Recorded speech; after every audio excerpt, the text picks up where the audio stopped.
Oi, meus amores. Eu sei que eu dei uma sumidinha. Não, sumidinha não, né? Pera lá. Sumidona. É porque, gente, eu precisava descansar. Eu tava fazendo um projeto autoral meu, né? Pessoal da minha vida com meu namorado. Eu precisava de um descanso, porque fazer vídeo, mesmo que pra mim seja numa formatação simples, eu tenho que gravar minha voz. Eu faço um conteúdo por shorts, que ao mesmo tempo é pro TikTok, não é uma coisa muito grande. E também a maneira com que eu faço os meus vídeos aqui não é, tipo, não preciso de muita edição. É tipo umas duas imagens, aí cola tudo aí depois para exportar. Só que ainda é um processo demorado e ele é chato e ele se torna cansativo. E meu também que uma obrigação a partir do momento que você começa a fazer isso todo dia sem parar. Então, meio que uma coisa que começou como diversão começou a ir por um lado mais chato. E também eu tinha que recuperar forças para poder assistir Descendentes País das Maravilhas Malvado. Então eu decidi, assim, só ficar meio que relax, assim, só meu off também, ficar na minha, né, por enquanto. Mas, gente, que filme foi esse? Não. Que filme! Que filme foi esse? Nossa. Assim, acho que tudo que The Rise of Red, que a sessão de Copas errou, Wicked Wonderland, País das Maravilhas Malvado, foi assim, brutal. Não tem outra palavra, foi brutal, foi visceral, foi crível. Crível, crível. Nossa, que palavra bonita. Crível. E como eu tinha colocado aquela minha enquetezinha pra vocês, perguntando se vocês gostariam de um vídeo ou sobre a teoria da ramificação temporal, junto com uma cronologia geral da história do universo, ou, né, se vocês... Ai, meu Deus, meu zóio. Tô cheio de olheira, socorro.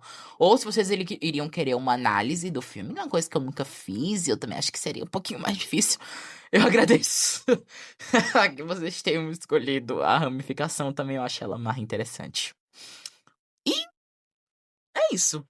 Vamos lá. Olha, eu vou separar aqui por uns tópicos, tá? Primeiro a gente. Vamos pra abertura. Já foi 2 minutos de abertura. Vamos aqui. Vamos dizer que isso primeiro foi uma abertura inicial, agora vamos pra abertura principal. Vamos lá. Eu acho que Descendentes acabou de criar uma das cronologias mais complexas de toda a Disney. E, tipo assim, eu não tô falando só apenas da viagem no tempo.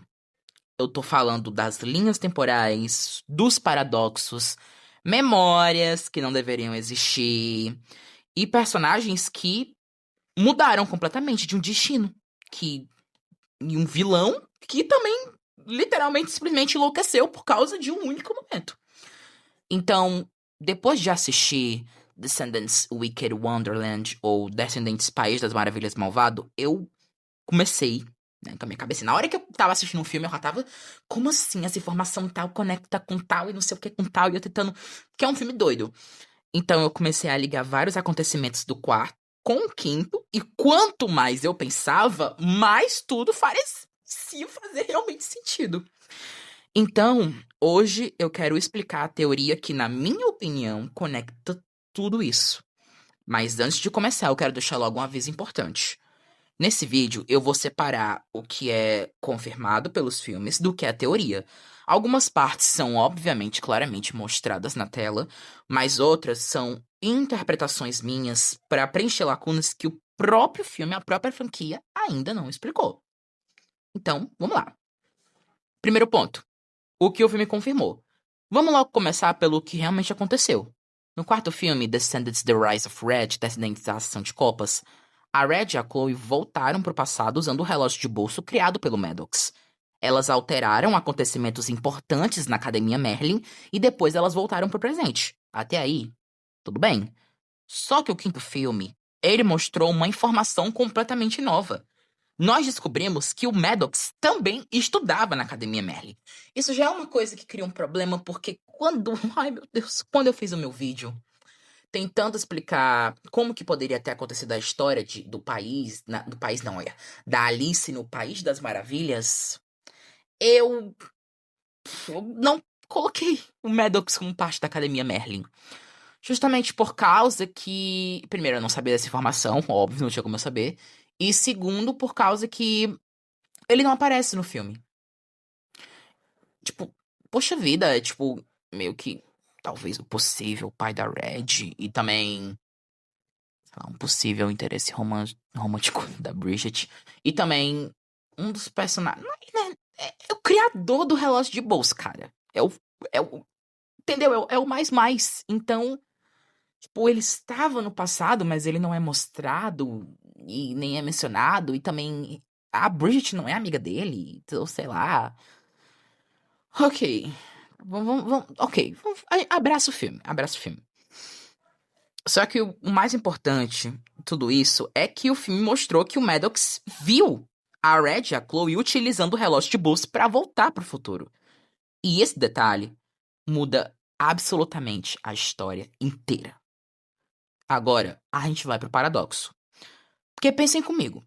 Na linha do tempo original, o Maddox, ele criou o relógio de bolso muitos anos depois. Era uma invenção dele, que ele criou com o objetivo de ajudar a Red, pensar na Red tendo uma vida diferente.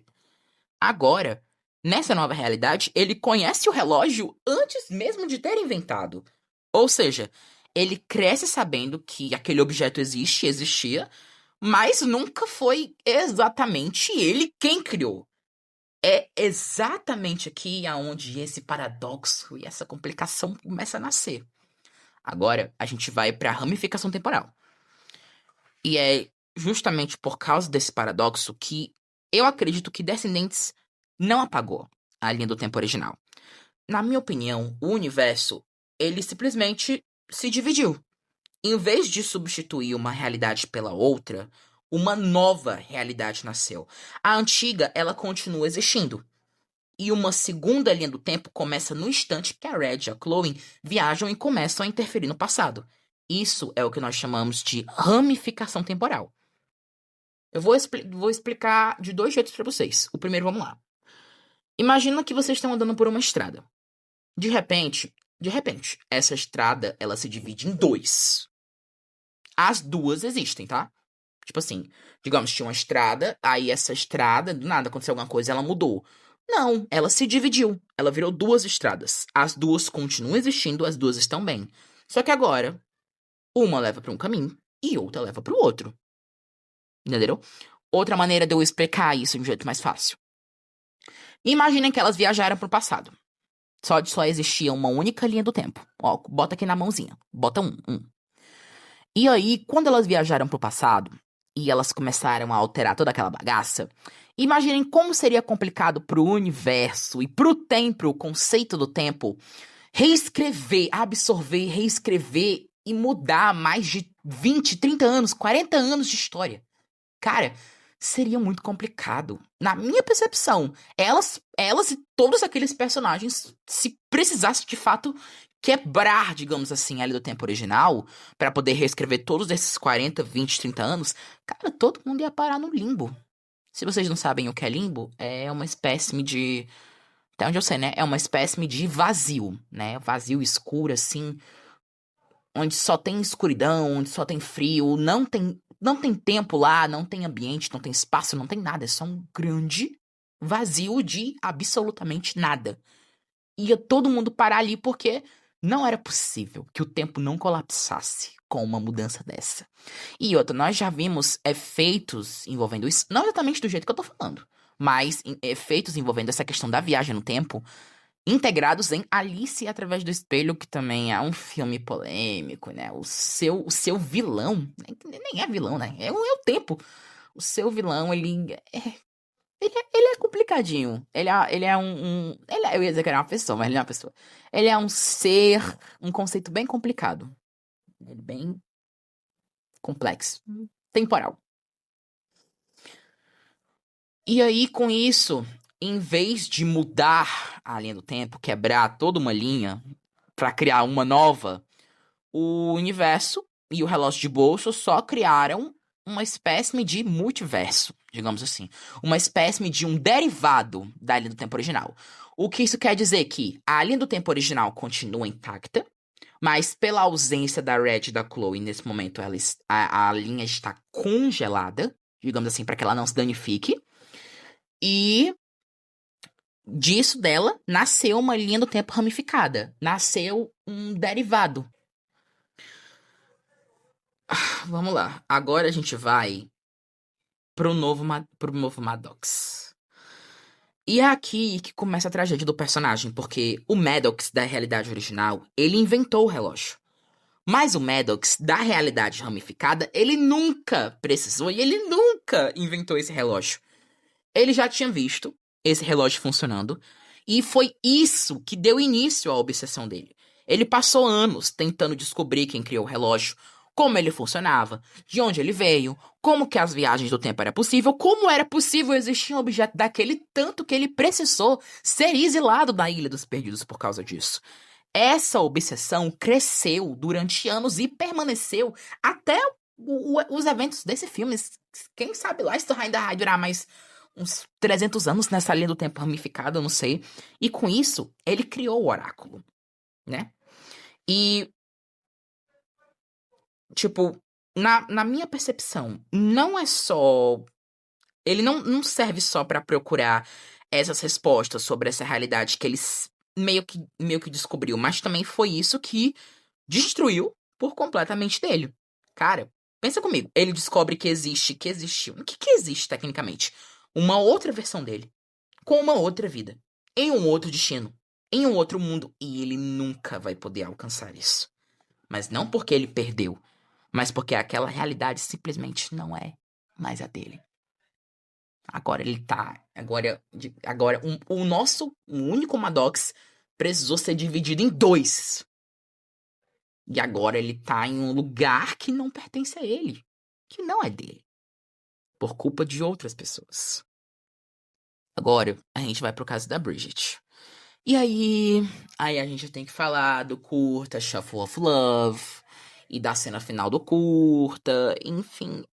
Eu vi, com o tempo que lançou, eu vi que muitos fãs não gostaram do curta e eu também odiei. Por causa. Não gostaram do tom, não gostaram dos figurantes, não gostaram principalmente da questão do uso dos telefones, porque a teoria seria o quê? Pra eles, né? Seria o quê? Uns anos 90, 70, 80. Aí, telefone, headphone, Bluetooth. Coisa mais estranha. Ok. Agora a gente vai falar da personagem que talvez tenha mudado mais do que qualquer coisa. Vamos relembrar. Na Ilha do Tempo original, a Bridget, ela vai pro baile do castelo, ela vai pro Castle Coming. A tragédia acontece, ela é humilhada, o coração dela muda completamente e assim nasce a Rainha de Copas. Agora, nessa nova realidade, isso nunca acontece. Agora, por quê? Gente, é bem simples. Porque antes do baile, a Bridget olhou pro espelho encantado e olhou no espelho encantado. Algo que ela disse pra Red e pra Chloe que nunca faria. Vamos lembrar de uma falinha que ela tem no quarto filme, que ela fala que a Red pergunta, você já olhou? E aí ela diz, não, por que que eu ia querer estragar o futuro? Porque eu tenho certeza que ele vai ser lindo. Mas por que que ela fez isso? Justamente por causa da influência da presença da Red e da Chloe no passado. Ela toma essa decisão. E ao ver o próprio futuro, ela decide não ir pro Castle Coming. Consequentemente, a tragédia nunca aconteceu. Então, a Rainha de Copas nunca nasce daquela forma. Agora, mas isso não significa que ela continuou igual.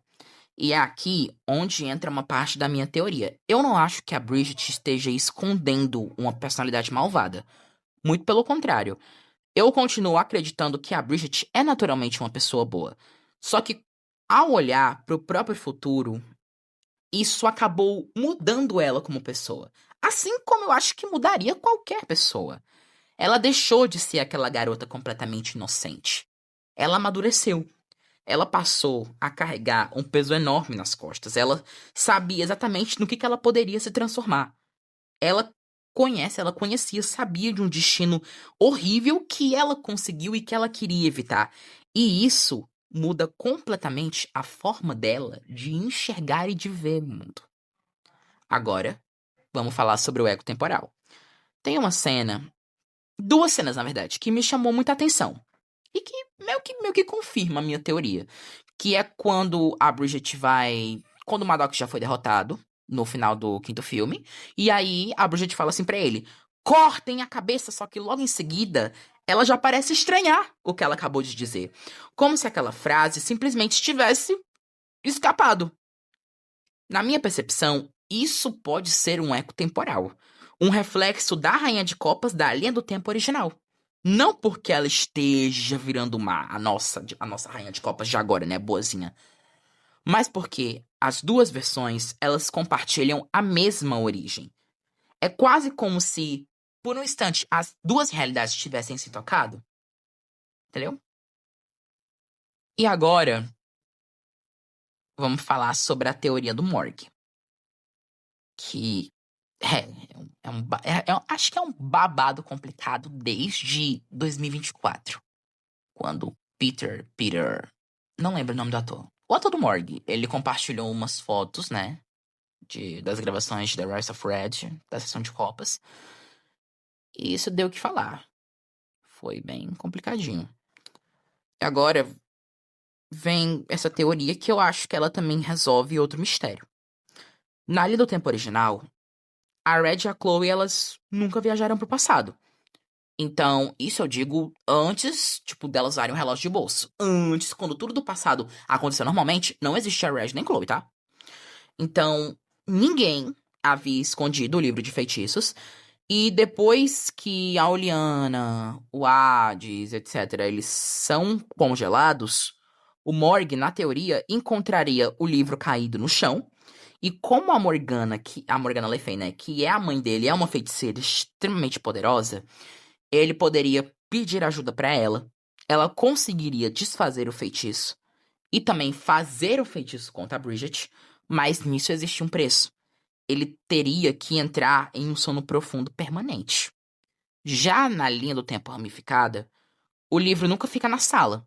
Porque, vamos lembrar, a Red e a Chloe, depois que acontece, né, todo aquele negócio, da Red não ser uma causa perdida, dela pensar que ela é má, e se ela abrir o livro vai ficar petrificada. E aí, antes de viajarem, elas voltam pro dormitório, e elas escondem o livro no dormitório delas. Só que, mesmo assim, vamos lembrar que no final de A Sessão de Copas, meio que a Oliana viu as duas infiltradas, as duas entrando. Todo mundo viu, né, na teoria. E o Morg, ele lembra de ter visto as duas entrando na sala do Merlin. Ele procura, ele encontra o livro no dormitório delas e tudo acontece praticamente do mesmo jeito. A única diferença é justamente que a Bridget nunca vai pro baile. Ou seja, o passado continua parecido, mas uma única escolha literalmente alterou todo o futuro. Agora vamos pra Red. Vamos lá. Eu acho que talvez a maior prova de que existe de fato uma ramificação temporal seja a própria Red. Porque tem uma cena no momento que ela tá, né, meio que aquela floresta, né, procurando o relógio, o Luiz já foi engolido pelas árvores e tá a Chloe malvada, né, e o Max também atrás do relógio, que ela a cena de Rueam também, se não me engano, que ela simplesmente começa a lembrar de momentos com a Pink. Só que tem um problema nesse ponto. A Pink nunca existiu na realidade da nossa Red. Essas memórias, na teoria, pertenceriam a uma Red da nova realidade. Vamos lembrar que a Red que foi para essa linha do tempo ramificada, para essa nova linha do tempo, esse derivado, foi a nossa Red. A vinda da linha do tempo original. Então, só a Red criada por essa nova linha do tempo que teria essas memórias. A nossa não poderia ter. Não poderia existir uma maneira dela lembrar de ter crescido com a Pink, porque ela nunca cresceu com a Pink. Então, como que ela consegue lembrar? E aí, a minha teoria é que quando ela entrou na nova linha do tempo, essas lembranças das duas versões começaram a se misturar. Ela continua sendo a mesma Red, a mesma pessoa. Mas agora, ela carrega fragmentos da vida que a outra Red viveu e vive. Agora, onde essa outra Red e também essa outra Chloe podem estar? Ah, só Deus sabe. Agora vamos falar do relógio de bolso. Tem outra dúvida gigante. Se esse Maddox de agora, ele na teoria nunca criou o relógio, por que que o relógio continua existindo? Minha resposta é simples. O relógio de bolso talvez ele não permaneça, ele seja um objeto feito para não permanecer, para não pertencer a nenhuma linha do tempo. Gente, é um objeto mágico, é um objeto temporal. Ele não seria certo, na minha percepção, ele pertencer a uma linha tal e uma coisa tal, mas ele pertencer ao próprio conceito do tempo. Poxa vida, é um artefato mágico tão poderoso que continua existindo independentemente das alterações temporais. Isso também explicaria por que que no final do filme as meninas e o Max não destroem o relógio. Eles apenas o selam. Talvez porque destruir também esse objeto significasse destruir a estabilidade daquela realidade que eles estão agora. Porque vamos lembrar, como eu falei, essa linha nova não é tipo assim, destruir a linha original e aí criar essa nova. Ela é um derivado. Vamos imaginar que, como o relógio é uma espécime de criador dessa nova linha do tempo ramificada, junto com o universo, se ele fosse destruído, a estabilidade presente naquele universo iria se dissipar, iria acabar, porque mesmo que ele não pertença a nenhuma realidade, no sentido de, tipo assim, se aquela for mudada, ele deixa de existir. Mas se alguma coisa for criada a partir dele e ele for destruído, aquela estabilidade deixa de existir. E aí sim, vai todo mundo colapsar. Vai tudo ir, ó, pros ares, meu bem. Agora vamos pra conclusão. E é justamente por isso que eu acho que Descendentes entrou em uma fase completamente nova. Agora a gente não tá mais falando só de heróis e vilões, a gente tá falando de destinos, de escolhas, de consequências. Cara, uma única viagem no tempo criou um novo Maddox, criou uma nova Bridget, criou novas memórias, criou uma realidade inteira. Enquanto isso, a linha do tempo original talvez continue existindo em algum lugar do universo, do multiverso do tempo. E se isso realmente for verdade, a história de Descendentes tá só começando. Mas essa continua sendo apenas uma teoria. E agora, o que eu quero saber de vocês? Vocês acreditam que a linha do tempo original ainda possa existir? Acreditam na minha teoria? Ou acham que ela foi completamente apagada e eu tô doido? Me contem aqui nos comentários, porque eu quero muito ler as teorias de vocês. E é isso, meus amores. Talvez eu suma um pouquinho de novo. Mas é isso. É sobre isso. Beijos. E até o próximo vídeo. Amo vocês.